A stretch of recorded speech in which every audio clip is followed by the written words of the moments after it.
Hej og velkommen til TV et eller andet. I dag vil vi interviewe Per og Benji fra filmen En til En. Velkommen til programmet Per og Benji. Hvad er jeres mening om nydanskere og om at bo i en ghetto? Jamen, jeg har ikke noget mod nydanskere. De er cool nok. De kan godt være så lidt provokerende nogle gange, men det må man tage med, når man bor i en ghetto. Og jeg synes også, det er fint nok at bo i en ghetto. Altså, det er billigt, og man holder det sammen på en helt anden måde. Altså, man er altid sammen. Jeg synes også godt, at der er nydanskere, så længe de opfører sig ordentligt. Og så ghettoområdet, det er jo der, hvor de bor, så de skal jo have lov til at være. Spiller Shadi og Tariq som nydanskere er i virkeligheden? Jamen, jeg synes, de lever også rigtig godt ind i rollen. Helt sikkert. Der er selvfølgelig forskel på nogle nydanskere. Altså, der er nogen, der passer deres skole, har en god uddannelse osv. Og så er der selvfølgelig nogen, som laver meget kriminalitet, altså som stjæler meget. Altså, det afhænger lidt af, hvad for en familie de kommer fra, men jeg synes, de lever også rigtig godt ind i rollen. Benji, hvad synes du om, at Per bliver slået ned i filmen? Og hvad vil du gøre i virkeligheden? Jeg kan slet ikke forstå, at det er Per, der bliver slået ned i filmen, så jeg vil gøre ligesom jeg gjorde i filmen og prøve at finde ud af, hvem det var, der havde gjort det, og hvorfor de gjorde det. Hvad var jeres mening om at deltage i en film om nydanskere? Først så tænkte jeg egentlig, at det bare var en rolle, og man bare skulle leve så godt ind i den som muligt.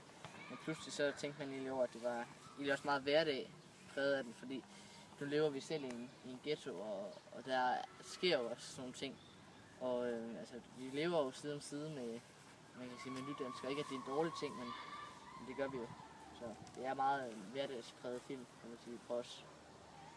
Helt sikkert, det er jo hårdt, det der sker i filmen, og det er vildt, at det er sådan noget, at man skal tænke sig til, at det er sådan noget, der sker i det virkelige liv. Hvad vil I gøre for, at filmen kunne få flere seere? Jeg tror, jeg synes egentlig, at vi har gjort et rigtig godt stykke arbejde. Måske vil vi bare have lanceret den på et andet tidspunkt. Måske vi vil måske også lave lidt mere reklame på den. Der er ikke så meget reklame på filmen, fordi vi ikke har haft det største budget på den. Det tænker jeg, det er det, vi har gjort. Ja, så hvis vi får et større budget til, når vi skal lave den næste film, så tror jeg, det bliver bedre, at der kommer flere seere ind og ser den. Hvad synes I om, at filmen ikke har fået særlig gode anmeldelser, og at der ikke har været særlig mange ind at se den? Jeg synes, det er rigtig ærgerligt, at den har fået dårlige anmeldelser, og der ikke har været særlig mange ind at se den, fordi man får virkelig et indblik i, hvordan det er, hverdagen er i en ghetto. Man kan jo kalde det lidt en dokumentar, fordi når det er sådan meget hverdagspræget film for ghetto-folk, så vil jeg sige, at det er dårligt, at den har fået så dårlige anmeldelser, fordi at det er jo ikke en Oscar-film, det kan godt klare over, men det er jo en film, som man skal tage, og så skal man tage med eftertanke og få lidt mere viden om, hvordan det er at bo i en ghetto. BT har givet filmen 2 stjerner. Hvad synes I selv, at filmen skulle have? Jamen altså, 2 stjerner, jeg synes lige det er hårdt nok. Altså, jeg synes, mig og Per, vi har valgt at give filmen 4 stjerner, fordi den har virkelig et godt budskab. Ja. Tak fordi I gad at medvirke i TV et eller andet. Vi håber, at jeres næste film får lidt bedre anmeldelser.